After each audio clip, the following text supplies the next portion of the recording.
जिन्ना practising मुसलमान नहीं थे, लेकिन उन्होंने मुस्लिम पहचान की राजनीति की और उन चुनावों में हिंदू महासभा और मुस्लिम लीग मिल करके सरकार बनाई थी। मैं गुरुद्वारा गया, कोई नहीं पूछा कि गुरुद्वारा जा रहे हैं।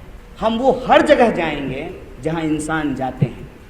हिंदुत्व ना कोई फेयर एंड लवली का क्रीम नहीं है। सांप का बच्चा भी उतना ही जहर करता है जितना सांप का बूढ़ा जहर करता है।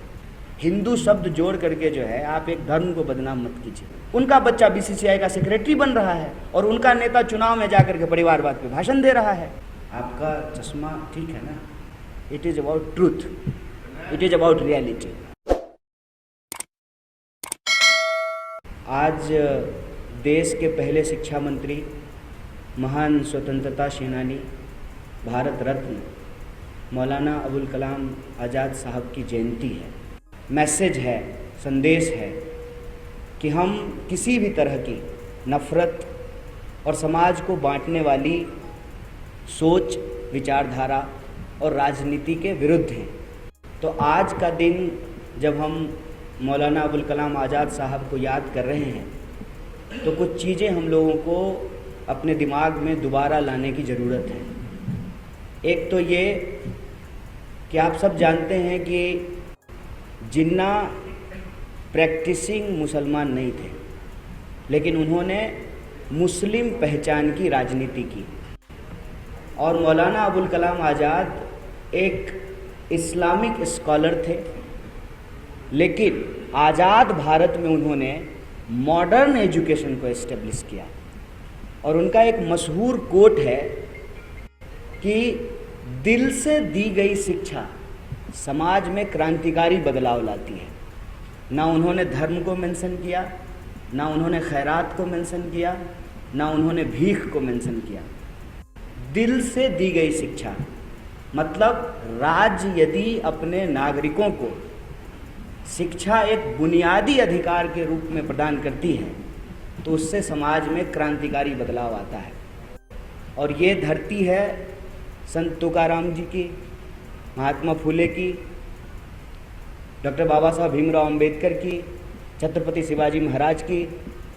आप किसी के भी जीवन को देखेंगे तो एक जो मूल चीज़ आपको देखने को मिलेगा वो है शिक्षा का महत्व। और ये हमारे जीवन में एक क्रांतिकारी बदलाव लेकर आया है। हम लोग जब अपने देश के पहले शिक्षा मंत्री के बारे में बात कर रहे हैं तो हमको ये याद रखना चाहिए कि इस यात्रा के ऊपर सबसे ज़्यादा जो बीजेपी कीचड़ उछाल रही है उसमें एक धब्बा जो लगाने का वो प्रयास बार बार कर रही है कि भारत तो पहले से जुड़ा हुआ है, भारत को कांग्रेस ने विभाजित किया। ये झूठ वो बार बार बोल रहे हैं। आप मीडिया के साथी हैं, आपसे वो अक्सर अपने सवाल जवाब में ये बात कह रहे हैं, नहीं तो उनके पास व्हाट्सएप की एक बहुत बड़ी इंडस्ट्री है जिस पे वो झूठ चलाते हैं। तो मैं आपसे ये साझा करना चाहता हूँ कि जिन्ना की विभाजनकारी राजनीति के साथ आज जो लोग गद्दी पे बैठे हुए हैं उनकी विचारधारा से संबंधित संगठन हिंदू महासभा का गहरा संबंध था। आप जानते हैं कि 47 से पहले भी देश में चुनाव हुए थे और उन चुनावों में हिंदू महासभा और मुस्लिम लीग मिल करके सरकार बनाई थी। जबकि हकीकत क्या है, जिन्ना कहते थे कि हिंदू और मुसलमान साथ नहीं रह सकते और दूसरी तरफ जो हिंदू महासभा के नेता थे वो कहते थे हिंदू और मुसलमान साथ नहीं रह सकते। इसी बंटवारे ने, इसी नफरत की राजनीति ने देश को एक बार विभाजित कर चुका है। और आज जब हम 2022 में भारत जोड़ो यात्रा निकाल रहे हैं तो हमारी सबसे बड़ी चिंता यही है कि जो देश ज़मीन से जुड़ा हुआ है, जो देश ज्योग्राफिकली जुड़ा हुआ है, वह देश इमोशनली भी जुड़ा रहे। ज़मीन के साथ साथ हमारी भावनाएं भी जुड़ी रहे, हमारी उम्मीदें भी जुड़ी रहे, हमारी आशाएं भी जुड़ी रहे। इस देश के किसी भी नागरिक को, चाहे वो समाज के अंतिम पायदान पे खड़ा व्यक्ति हो, उसको कभी ये महसूस ना हो कि इस देश में उसके भविष्य की चिंता नहीं की जा रही है।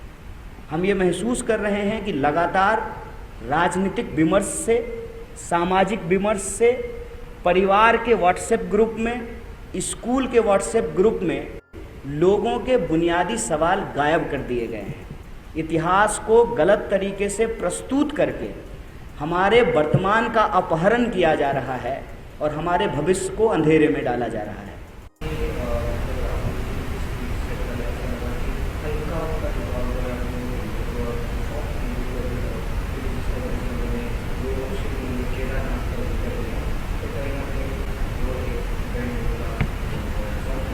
आपका चश्मा ठीक है ना? कितना पावर है? नहीं, मैं ऐसे ही पूछ रहा हूँ, मतलब मैं आप पे तंज नहीं कर रहा हूँ। ठीक है, मैं कामना करता हूँ कि आपका आँख ठीक हो जाए। ये तो चलिए आँख की खराबी है तो चश्मा लगा लिए, आजकल हमारे दिमाग को भी ख़राब किया जाता है। आँख में ऐसा परसेप्शन झोंका जाता है ना कि सामने का सच नहीं दिखता है। मैं केरल के एक मंदिर में गया, बहुत मशहूर मंदिर है गुरुवायूर, तो लोगों ने कहा कि मंदिर जा रहे हैं। मैं गुरुद्वारा गया, कोई नहीं पूछा कि गुरुद्वारा जा रहे हैं। ये इस देश का पॉलिटिकल डिस्कोर्स का एक्सिस है जहाँ से आप ये सवाल पूछ रहे हैं। मैं कहता हूँ कि ये ना अंतिम सत्य नहीं है। राहुल जी अपनी यात्रा में मंदिर गए हैं, मठ गए हैं, गुरुद्वारे गए हैं, चर्च गए हैं, मस्जिद गए हैं। हम वो हर जगह जाएंगे जहां इंसान जाते हैं। हम फैक्ट्री में भी जाएंगे, स्कूल में भी जाते हैं, कॉलेज में भी जाते हैं, खेतों में भी जाते हैं। हमारे लिए वो हर जगह पवित्र है जहां इंसान को शांति मिलती है, जहां इंसान को उनके जीवन जीने का तत्व प्राप्त होता है। शाबाश बेटा, बहुत बढ़िया मुन्ना। हमारे लिए सड़क भी पवित्र है जिस पे हम रोज चलते हैं। ये जो नज़रिया है ना, ये नज़रिया हमारे दिमाग में फिट किया गया है कि हमको किसी के साथ ज़बरदस्ती, और मैं बार बार कहता हूँ, हिंदुत्व ना कोई फेयर एंड लवली का क्रीम नहीं है कि सर्दी आएगी तुम होठ में अलग लगाएंगे और पाँव में अलग लगाएंगे।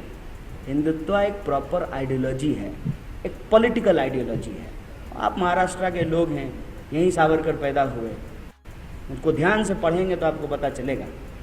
जो आज व्हाट्सएप पे हिंदुत्व समझाया जा रहा है और जिस तरीके से सॉफ्ट और हार्ड का बताया जा रहा है, जहर जहर होता है साहब। सांप का बच्चा भी उतना ही जहर करता है जितना सांप का बूढ़ा जहर करता है। हिंदू शब्द जोड़ करके जो है आप एक धर्म को बदनाम मत कीजिए। कोई भी विचारधारा किसी भी धर्म का नाम लेकर के, किसी भी धर्म के प्रतीक का इस्तेमाल करके अगर इंसान को आपस में लड़ाता है तो वह धार्मिक तो कतई नहीं है, क्योंकि धर्म का एकमात्र उद्देश्य है मानव मात्र की मुक्ति, मानव मात्र को आपस में लड़ाना नहीं। और यही बात तो मैंने अपनी इस प्रेस कॉन्फ्रेंस की शुरुआत में कही कि आप बताइए कि मुस्लिम लीग कह रही थी हिंदू मुसलमान साथ नहीं रह सकते, हिंदू महासभा कह रही थी कि हिंदू मुसलमान साथ में नहीं रह सकते हैं, दोनों मिलकर के सरकार कैसे बना लिए? इस आधार पे राजनीति करने वाले जो लोग हैं, दोनों का भाषण आप एक फ्रेम में सुनिए, आपको लगेगा कि ठीक बोले हैं प्रधानमंत्री जी, सिर्फ कपड़ों का ही फर्क है, जहर तो बराबर है। सिर्फ अटायर का ही डिफरेंस है ना, जहर तो बराबर है। जला तो इंसान को बराबर रहा है, बांट तो इंसान को बराबर रहा है। इसमें हमको नहीं फंसना है। देश में 45 साल में सबसे ज़्यादा बेरोजगारी है, रोज हमारे पब्लिक सेक्टर को बेचा जा रहा है। आप LIC का देखिए कि LIC का कितना बड़ा शेयर अदानी के पास है और वो दुनिया का जो है सबसे अमीर व्यक्ति बनने वाला है। आपका धन है, आपकी संपत्ति है। LIC में किसका पैसा है? इस देश के आम लोगों का पैसा है। आपका पैसा लेकर के कोई अमीर बन रहा है और आपके बच्चों को नौकरी नहीं मिल रही है, उनका बच्चा BCCI का सेक्रेटरी बन रहा है और उनका नेता चुनाव में जाकर के परिवारवाद पे भाषण दे रहा है। इतना बड़ा ड्रामा चल रहा है आंख के सामने, अगर उसको हम नहीं देख पा रहे हैं मतलब परसेप्शन का चश्मा लगा हुआ है। I would like to request you, please remove it and try to see the truth. It is not about hard and soft, it is about truth, it is about reality. क्या बात है? अब बताइए मैं क्या करूंगा? एक बहुत सिंपल सी टिप आपके साथ शेयर करती हूँ। अपने हाथ को इस तरह से रखिए if you look at this from your side, आपका लेफ्ट हैंड आपको बी के जैसे दिखेगा और राइट हैंड आपको डी के जैसे दिखेगा। B and D. बी फॉर थोड़ी मदद रखिए। वे मैथों तेरा मन परया